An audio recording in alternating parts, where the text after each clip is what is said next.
আল্লাহ ছাড়া কারোর সামনে এই পার্সোনাল প্রপার্টি নামানো যাবে না।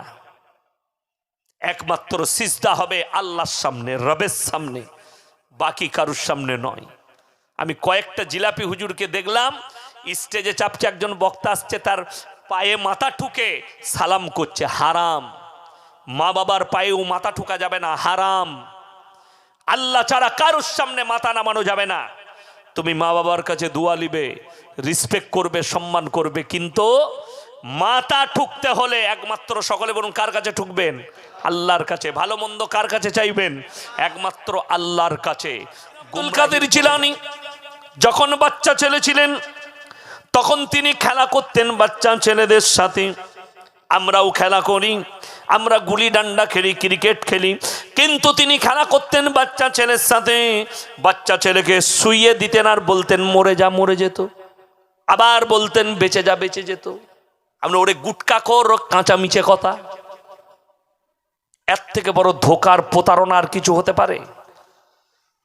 এইটা শুনে বহু শিক্ষিত মুসলমান এদের উপরে থুপ ফেলাবে। ইসলাম সত্যর উপরে টিকে আছে, মিথ্যার উপরে নয়।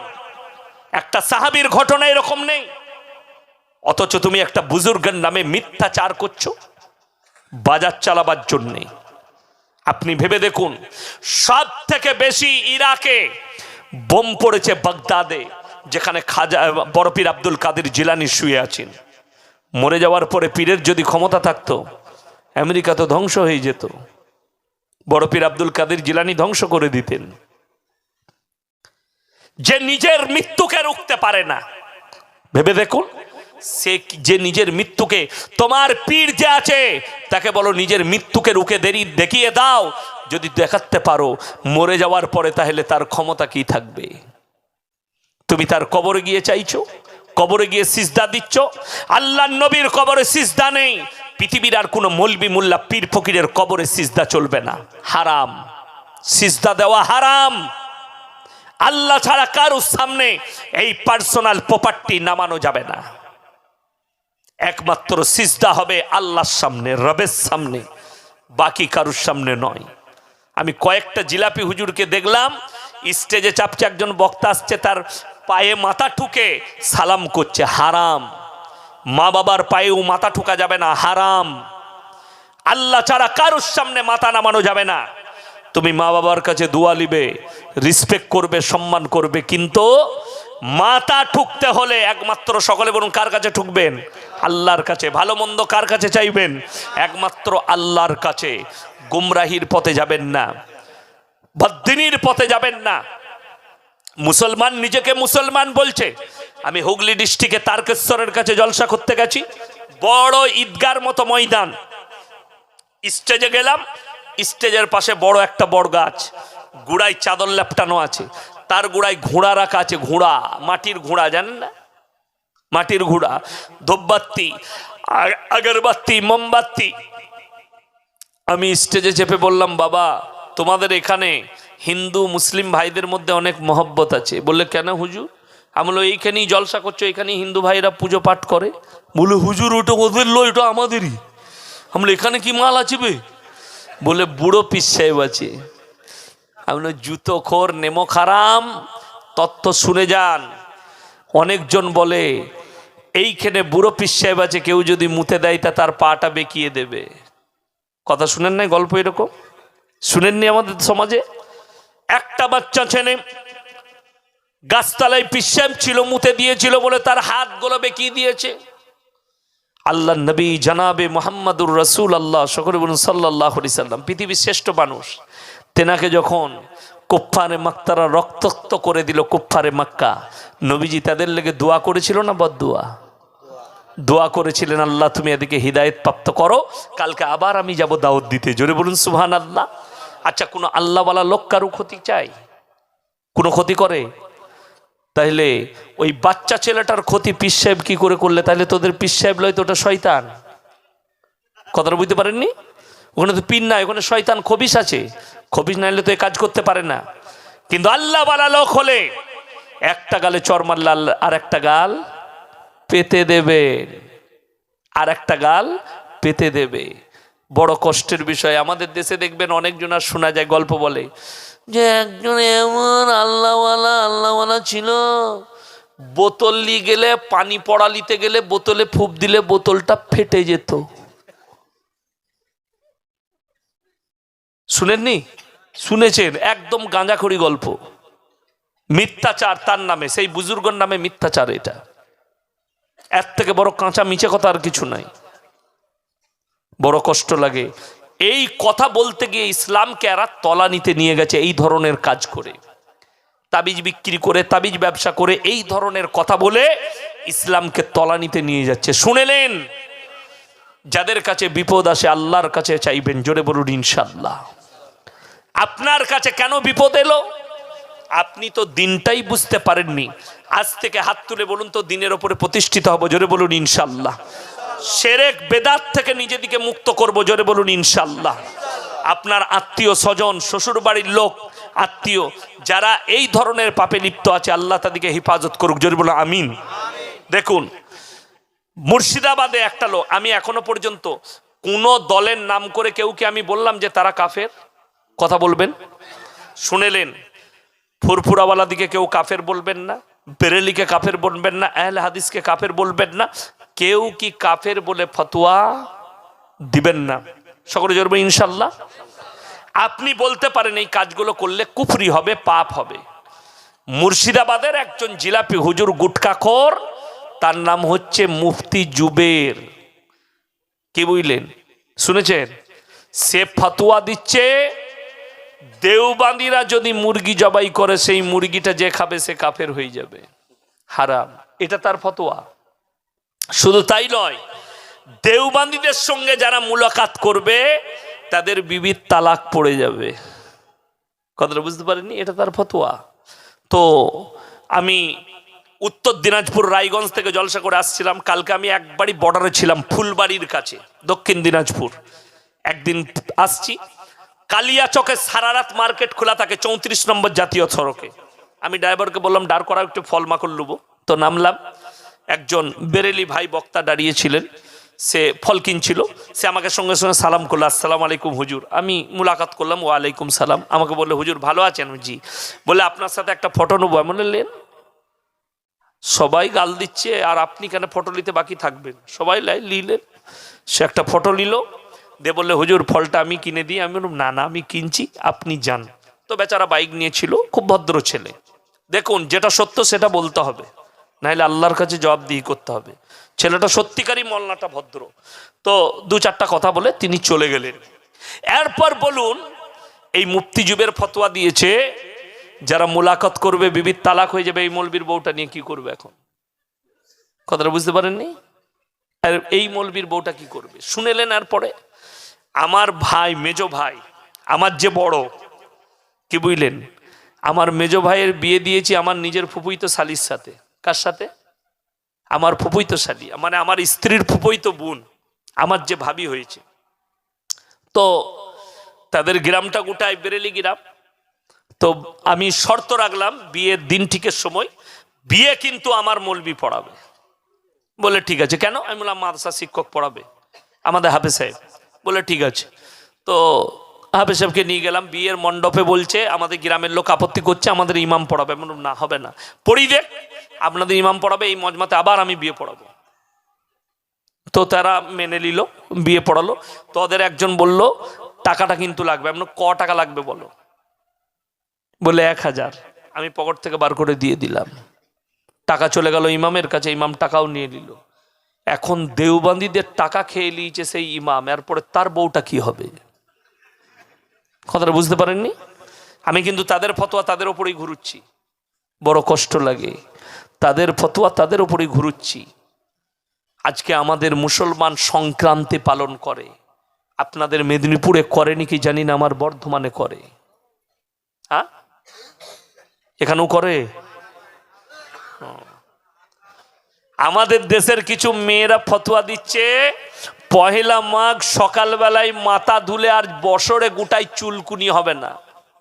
আমি সালা ডাক্তারখানাগুলোই বন্ধ করে দিয়া ভালো। এত বড় বড় ডাক্তার থাকতে আমাদের ওখানে সোতা বলে একটা মাজার আছে। কি বললাম? সৌতা। সেখানে একটা পচা পুকুর আছে, যাদের ছেলে হয় না ডুব মারলেই ছেলে হয়ে যায়। আল্লাহ, পানির এত পাওয়া, কথাটা বুঝতে পারেননি? যাদের রোগ জ্বালা হয় ডুব মারলে বলছে রোগ ভালো হয়ে যায়। একজন ডুব মেরেছে, ক্যান্সার ছিল, তার পরের দিনই হারাম করে মরে গেছে। কি বুঝলেন? তো এ হচ্ছে আজগবিকতার পচা পুকুর, কিছুই নাই। আর যে মাল আছে বসে জীবনে নামাজ পড়ে না, এক ওয়াক্তের নামাজ তো পড়েই না, দিনরাত গাঁজার টান খাই। মুসলমানের হালতগুলো বলছি। আমার এলাকায় এক জায়গায় মেলা হচ্ছে। মেলা কি হচ্ছে? মেলা। কারা বসিয়েছে? মুসলিম ছেলেরা, কোনো অমুসলিম নয়। এখানে পাশেই কবরস্থান আছে না? কবরস্থান আছে। দেখুন, এই কবরস্থানের পাশে হাদিস কোরআনের কথা হচ্ছে। একটা দিনই আলোচনা, এটা ভালো না খারাপ? এখানে ড্যান্স হচ্ছে? হয়নি তো। কবরস্থানের পাশে মেলা বসিয়েছে, রাস্তার এপারে কবরস্থান, ওপারে মেলা। মেলায় একদিন হবে বুগি বুগি ড্যান্স, একদিন হবে ড্যান্স হাঙ্গামা, একদিন হবে ফানসেন, একদিন হবে লোটো, একদিন হবে আলকা, একদিন হবে পঞ্চরস। তো গান বাজনা হবে। কবরস্থানের ওপরে বোর্ড দিয়েছে, এখানে পবিত্র কবরস্থান, কেউ প্রস্রাব করবেন না। আমি বললাম, সালা এত বড় আউলিয়া পৃথিবীতে আছে কোথায়? পাশে গান বাজনা করা যাবে কিন্তু এখানে মুতা যাবে না। কথাটা বুঝতে পারেননি? এর থেকে দুঃখ আর কিছু আছে? আপনারা বলুন, এখানে আমাদের বাপ দাদারা শুয়ে আছে না নাই? আছে। কবরস্থান পবিত্র না অপবিত্র জায়গা? বাবা, পবিত্র জায়গা। এখানে অপবিত্র মানুষের প্রবেশ করা যাবে? কথা বলেন, যাবে না। আপনাকে দুটো জিনিস আজকে বলে দিই। এখানে খাজা মঈনুদ্দিন চিশতি রহমতুল্লাহ আলাইহি শুয়ে আছে আজমিরের মাটিতে, আছে না নাই? তেতিনার মাজারে আমাদের দেশের হিন্দু ভাইরা যায় না? যায় না? যে সে লোক নয়। অমিতাভ বচ্চনের বৌমা গেছে ঐশ্বর্য রায়, অমিতাভ বচ্চনের বেটা গেছে অভিষেক বচ্চন, শাহরুখ খান, বড় বড় আর্টিস্টরা, নেতারা সেখানে গেছে, যারা পাক পবিত্রতা বুঝে না। বড় কষ্ট লাগে। দেখেন দুটো জিনিস, আজকে কিন্তু শাহরুখ খান 5 কোটি টাকা রাম মন্দিরে দান করেছে, তাকে কিন্তু নিয়তা দেওয়া হয়নি। কেন? মুসলমান। কথাটা বুঝাতে পারলাম? বুঝাতে পারলাম? কোনো মুসলিম আর্টিস্টকে দাওয়াত দেওয়া হয়নি। কেন? মুসলমান সেখানে প্রবেশ করতে পাবে না। কিন্তু অথচ আমাদের মাজারে হিন্দু ভাইরা প্রবেশ করতে পায়। যতগুলো মাজার আছে ভারতবর্ষে, আপনার পশ্চিম মেদিনীপুর, পূর্ব মেদিনীপুর থেকে শুরু করে যত জায়গায়, একটা মাজারেও গরু, মুরগি, ছাগল ছাড়া গরু কোনোদিন জবাই হয় না। শুনেছেন গরুর গোস্তর খিচুড়ি করছে মাজারে? শুনতে পাবেন না। কেন? এই গুটকাখোর জিলাপি হুজুররা বলেছে, তাইলে হিন্দু ভাইরা এলে কি খাবে? ওই জন্য গরু করা নিষেধ। গরু নয়, ছাগল দে। আর আমি বলে যাচ্ছি, মাজারের নামে, পীরের নামে, গাছের নামে, মাজারের নামে যে মুরগিগুলো দেওয়া হয়, ছাগলগুলো 1000 বার বিসমিল্লাহ পড়ে জবাই করলে ওগুলো হালাল নয়। দুটো জিনিস। ফামানি তুররা গায়রা বাগিউ ওয়ালা আদিন ফালা ইসমা আলাইহি। হে আমার নবী বলে দাও, বাগিউ মানে হচ্ছে ক্ষতিগ্রস্ত। এমন জায়গায় পৌঁছে গেছেন যেখানে কোনো খাবার নাই, আপনি না খেলে মারা যাবেন, জান বাঁচানো ফরজ আছে। দুটো প্লেটে খাবার আছে, একটাই আছে শুয়োরের মাংস, একটাই আছে মাজারের পরা মুরগির মাংস। মুহাদ্দিসিনরা বলছেন, উলামায়ে দ্বীনরা বলছেন, শুয়োরের মাংস 2 পিস খেয়ে নিবে, কিন্তু মাজারের পরা মুরগির মাংসটা খাওয়া যাবে না। কথাটা বুঝাতে পারলাম? বুঝতে পারলেন? মাজারের পরা মুরগির মাংসটা এত বড়ই হারাম, এতটাই নিকৃষ্ট, যে সেখানে জান বাঁচানোর জন্য 2 পিস শুয়োরের মাংস খেয়ে নেবেন, কিন্তু মাজারের পরা মুরগিটা খাওয়া যাবে না। এই বয়ানটা যখন কালকে গুটকাখোররা শুনবে না, ছুটে বেড়াবে। আমাদের দেশে দেখতে পাবে। আচ্ছা বলুন, আল্লাহ নবী সাল্লাল্লাহু আলাইহি সাল্লাম, সকলে বলুন না সাল্লাল্লাহু আলাইহি সাল্লাম, মদিনায় শুয়ে আছে না নাই? মদিনার গম্বুজ আছে না নাই? আচ্ছা, কোনো মৌলবীকে দেখেছেন আমাদের গম্বুজের কালারের পাগড়ি পরতে? সবুজ কালারের পাগড়ি আমরা পরি। মিনারের কালার আছে না নাই? কথা বলেন। মিনারের কালারের ডিজাইন করা পাগড়ি আমরা কোনোদিন পরেছি? পড়িনি, বড় কষ্ট লাগে। আহমদ রাজা বেরেলভির গম্বুজের কালারের মিনারের কালারে সাদা কালো ডিজাইন করা পাগড়ি পরে, এই পাগড়িটা পরা বেদাত। এরপর শুনবেন, কালকে যখনই এরা শুনবে তখনই গালি দিবে। আলা হযরত আহমদ রাজা খানকে এরা আলা হযরত বলে, আলা হযরত বলা যাবে না। যদি বলেন তারা দলিল দিচ্ছে, ইলজামি দলিল। আমাদের একজন বড় উলামায়ে দ্বীন, তার নাম হচ্ছে আশিক ইলাহি মিরাঠি সাহেব, তিনি তিনার কিতাবে লিখেছেন কার জন্য, হাজী ইমদাদুল্লাহ মুহাজিরে মক্কি রহমতুল্লাহ আলাইহির জন্য তিনি আলা হযরত। সেটা তার ব্যক্তিগত মত, এটা শরীয়ত নয়। তিনি লিখেছেন বলে আমাদেরকে আলা হযরত মানতে হবে। উলামায়ে দেওবন্দরা কেউ আলা হযরত বলে না, তিনি তার ব্যক্তিগত মত লিখেছেন। দ্বিতীয় নম্বর, আমি একটা রেকর্ডিং ছেড়েছি, যারা ফুরফুরার ভক্ত আছেন, যারা বেরেলভি আছেন, তারাও শুনেন। দারুল উলুম দেওবন্দের উস্তাদে মাহতারাম, আমার মাদ্রাসার প্রধান অতিথি, জলসার 20 ফেব্রুয়ারি জলসা আছে, 7ই ফাল্গুন দাওয়াত দিয়ে গেলাম, দেখবেন তিনি আসবেন, তিনি প্রধান অতিথি আছেন। তিনি কি বলেছেন আমাকে, আমি বললাম कुछ लोग हमारे गांव में, हमारे देश में, बंगाल में ये कह रहे हैं, किस बारे में, इस बारे में कि क्याम करना, क्याम तो हाजी इमदादुल्लाह मुहाजिर मक्की रहमतुल्लाह अलैह ने किया है। हाजी इमदादुल्लाह मुहाजिर मक्की रहमतुल्लाह अलैह खानकाई मिलाद हो तो क्याम हो तो रशीद अहमद गंगोही से पूछा, আমাকে বললে उनको बोलो জিয়াউল কুলুব পড়নে কে লিয়ে। যারা উলামায়ে দ্বীন আছেন তাদেরকে অনুরোধ করব জিয়াউল কুলুব বইটা পড়বেন। रशीद अहमद गंगोही से किसी ने पूछा कि आपका जो पीर है उनके खनका में तो मिलाद भी होती है और क़याम भी होते हैं। तो उन्होंने जवाब दिया कि भाई मसला तो हाजी साहब को हमसे ही लेना पड़ेगा। हम इसलिए बायत नहीं हुए हैं कि हाजी साहब से मसला लेंगे, हम तो बुजुर्गी से बायत हुए हैं। उनके बुजुर्गी, उनके अल्लाह वाला होने के नाते से हमने उनसे क्या किया, बायत हुए हैं। लेकिन मसला तो हाजी साहब को हमसे ही लेना पड़ेगा दारुल उलूम में आके। তিনি উত্তর দিয়েছেন। এরপরে চলুন, আমার মুসলমান ভাই, প্রত্যেকটা ভাইকে অনুরোধ করছি, সবাই দিনের উপরে প্রতিষ্ঠিত হবেন, জোরে বলুন ইনশাআল্লাহ। কিয়াম নিয়ে দেখুন, আমি কিয়ামকে প্রথমে হারাম বলিনি, সবাই শুনে যান। যখন বলেছে লাথি মেরে ফেলে দিতাম, যখন বলেছে কাফের হয়ে যাবে, তারপরে আমি বলেছি তাহলে হারাম। তার আগে আমি কিন্তু, আমি আজকে 16 বছর জলসা করেছি, আমার মুখ থেকে এই ভাষা শুনেছেন আপনারা কোনোদিন? শুনেননি। এর আগে আমি গুয়েদা এসেছি, শুনেছেন? শুনেননি। আজকে কেন বললাম? যখন বললে কিয়াম যখন ইয়াসিন করে নাই বেয়াদব, ও লাথি মেরে ফেলে দিতাম, ও কাফের হয়ে গেছে, তখন কিন্তু হুজুররা শুনে যাও, তাহলে কিন্তু হারাম। কেন? এই ফুরফুরার হুজুররা কতটা দাদা হুজুর বিদ্বেষী শুনেলেন। এরা দাদা হুজুরের বিরুদ্ধের লোক। সাফেরি সিদ্দিকী, সাউদ সিদ্দিকী, এরা হচ্ছে দাদা হুজুরের বড় দুশ্মন। যেহেতু দাদা হুজুর পীর কেবলা রহমতুল্লাহ আলাইহির ওসিয়তনামায় লেখা আছে, কেউ যদি কিয়াম করে তাকে জোর করে বশ করিও না। আপনারা বলুন, আমার ভিডিওটা যারা দেখেছেন, আমি সেই ছেলেটাকে বশ করিয়েছি? বশ করাইনি। কেন? সে তার কাজ করছে, করুক, আমি আমার কাজ করছি। আচ্ছা আপনি বলুন, এরপরে এরা দাদা হুজুর বলেছে কেউ যদি বসে থাকে তাকে জোর করে দাঁড় করিও না।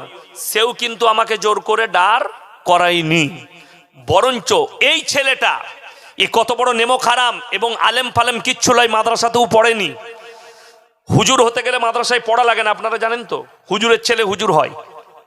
এগুলো আমার কাছে হুজুর, এগুলো খেজুর, কি বলেন, চিবুবার বার করে ফেলে দেবো তোদেরকে বীজ হিসাবে।